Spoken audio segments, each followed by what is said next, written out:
Why don't you introduce yourself? Yes. Hi, my name is Elyse. I head up the marketing here at Radiobotics, which means anything with pictures or words, I've got some sort of hand in it. Amazing. So starting off, with a very basic question, what is the one thing you definitely should not do to be successful in your career? Mm. I hope this is not controversial because I don't mean this in a submissive way. But I think when you start out, you should listen more than you speak. And I don't necessarily mean listen by just, having only your ears in the room. When I say listen, I mean look at the way that people act. What are their motivations? What are their interests? What can you use to change somebody's behavior? Or what kind of behavior are you looking to change? When somebody says something, what are they actually saying, right? And what are the words that come out of their mouth? Or what is it that they mean? I think being a woman in STEM, more than 50% of people in the room are wondering why you're there, unfortunately. Not only are they wondering why you're there, they might already come in with this idea that you don't belong there, or more nefarious things like, when are you going to get pregnant and leave?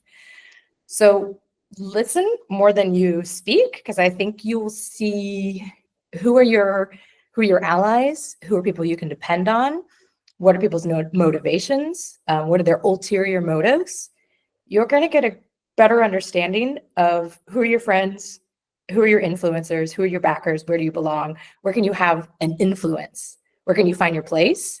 You can only do that if you are listening appropriately, I think. You describe your approach as quick and bold. And, Mm. can you share one bold decision in your career that really paid off? Maybe several. You know, boldly, I will change my mind. I will change my industry. So I've worked at ages. I've worked in STEM for quite a long time, but I've also worked in law. I've also worked in hospitality. I've worked in startups, agency life. I've worked in a ton of industries. So when I think of myself as quick and bold, I think of, following my interest, following my passion, following something that, feels good to me or is interesting to me or challenges my brain or challenges my skill set. So don't be afraid to take on something new, whether it's a new industry or a new position or new education, new whatever. I think that is the key to success. If it's something that feels scary, it's probably right. Do it. Why do you think culture is just as critical to AI success as tech itself? Culture is inseparable from the development of AI. Even from a perspective of thinking, who is leading development of AI? White dudes. And that definitely shapes the culture of how AI is developed, whether it is saying, asking generative AI something about careers that, AI thinks are typically held by women, or generating a picture of Amelia Earhart with gigantic breasts. So I think having diversity and morals in the development of AI is not only going to eliminate some of these really obvious biases that we see, but I think even just from an ethical standpoint, when we think about the capabilities of what AI can do, um, it's even tough to answer today. What can AI not do? And that question is going to be even more and more difficult every minute, not even just next year. So if you're developing AI without a sense of morality, without a sense of conscience, without a sense of respect, without a sense of inclusion, that terrifies me. That is exceedingly scary, not just for women, but for any population, any minority, any disadvantaged person, whatever you might be disadvantaged by. So I think it's something that we need to pay such close attention to. Is there a woman in AI or healthcare you look up to, or when you need a little extra motivation? Yeah, I'm a big fan of Ada Lovelace. She's often thought of as the first programmer not the first female programmer, but the first programmer. Early 1800s, and daughter of poet Lord Byron. So here she comes from a humanities background, and say what you want about Lord Byron. And that's the reason that her mother encouraged her to pursue mathematics versus humanities. But God, what a brilliant woman. And if you think of how women were appreciated back in the 1800s, and she was a phenom. What she knew about math, what she knew about programming, and surprisingly enough, the computer that she worked on was actually theoretical. It was never built. So imagine what she had to construct in her mind as she's thinking about programming with punch cards and equations, as not just the first woman, but the first person to really think about programming a computer. And she's really well known for programming math, but maybe it was the influence of her famous poet father. But one of the things that she looked at programming was actually music. So here you have the very first programmer, and not only is she thinking about, can computers create numbers, but she's already considering, can computers create art? Phenom. She's killer. You have a room here named after her. So one of the meeting room. Do you Yeah, really? That's yeah. stellar. It's a great idea. Yeah. So, as a woman who's been in this industry, what's your superpower, or the one thing that you bring to the table that AI never can? What I can bring to the table that AI can't, I guess it depends on the kind of AI that we're talking about. So if we're talking about generative AI, I will never be sloppily, overly complimentary in my responses.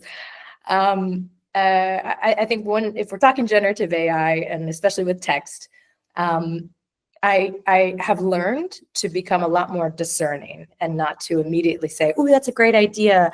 Yes, and," which I think, are appropriate in many situations.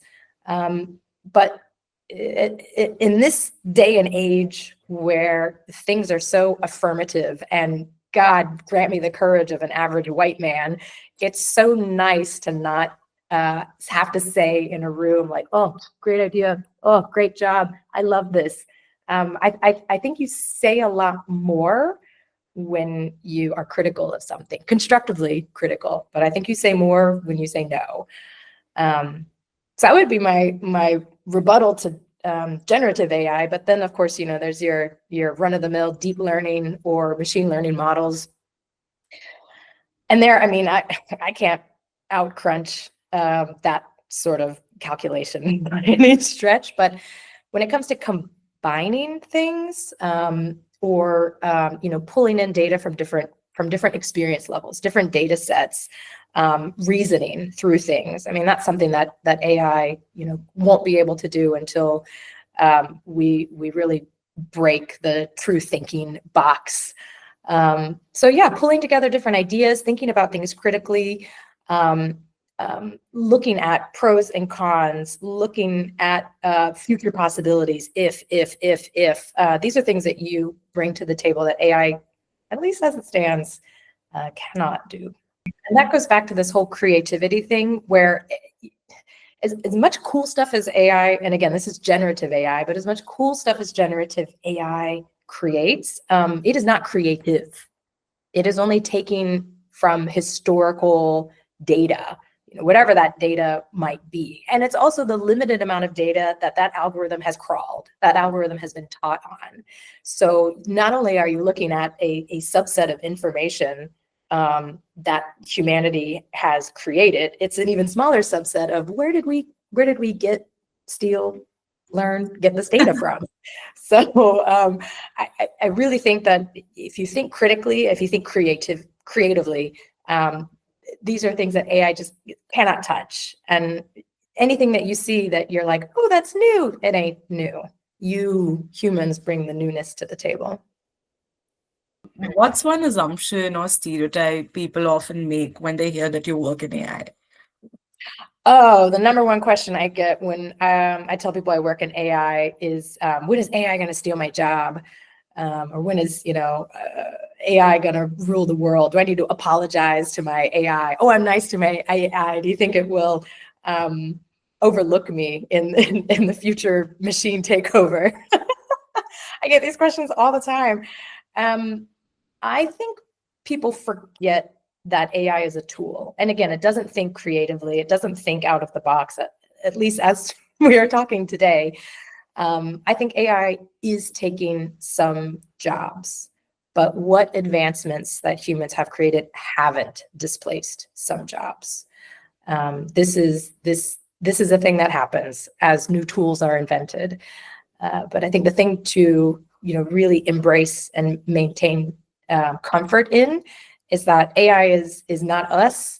It is a tool for us to use. We can do great things together. There are definitely some things that it will do. And there's already things that it does for me today that I don't do anymore. And are those skill sets degrading? Yeah, they are. But am I glad I'm not doing that kind of work? Yeah, you bet. I think the thing that we need to really embrace, if people are asking me, oh my God, is AI going to take my job? It's just the simple idea of AI should do work, humans should do art. If you have your AI making movies for you, making music for you, making paintings for you, making poetry for you, you're missing the point. That's the stuff that humans should be doing. AI should be doing my laundry. It should be doing my calculations. It should be doing my grunt work. It should be doing the things that cause me mental fatigue, so that I can lift up and do the things that humans are really great at. That's the thing to remember for sure. So, of all the projects that you've been a part of at Radiobotics, is there one that made you feel, this is why I do what I do? I'm a sucker for helping people. One of the core things that I like doing, and one of the reasons I like working for startups, scale-ups, companies that are growing, companies that are scrappy, I really like to create systems that make people better, stronger, faster, help them do their job better. So when I think about a project, maybe at Radiobotics that has done this, helping to launch our partner portal. It definitely wasn't just me in this endeavor, so I have to send a big shout out to my fellow RBs that helped on this project. But not only does it help combine and consolidate resources for us in-house, but it enables our partners to learn more about us and access resources quickly and easily. So when I think about the people that this project helped, it's not only everybody in our company, but everybody outside of our company who works with us. Yes, I am a sucker for helping people. I think that project has touched the most. So, what's one advice that you would like to give to someone who's just starting out in healthcare AI? I think it's remembering when to use AI and the difference between, say, medical grade AI and consumer grade AI, because everybody touches consumer grade AI. Yeah, it's in your refrigerator, it's in your phone, it's in your search engines now. It's in everything. But that's consumer grade AI, and consumer grade AI is very different from medical grade AI. So I think it's having a very healthy separation between not only how these models are trained, but how they're used, how they're tested, how they're regulated.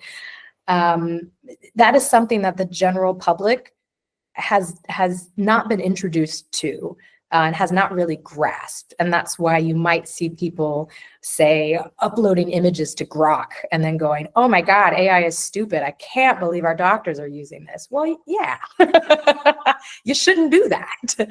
Mind that your information has been obfuscated. Do you know what you are giving to these people?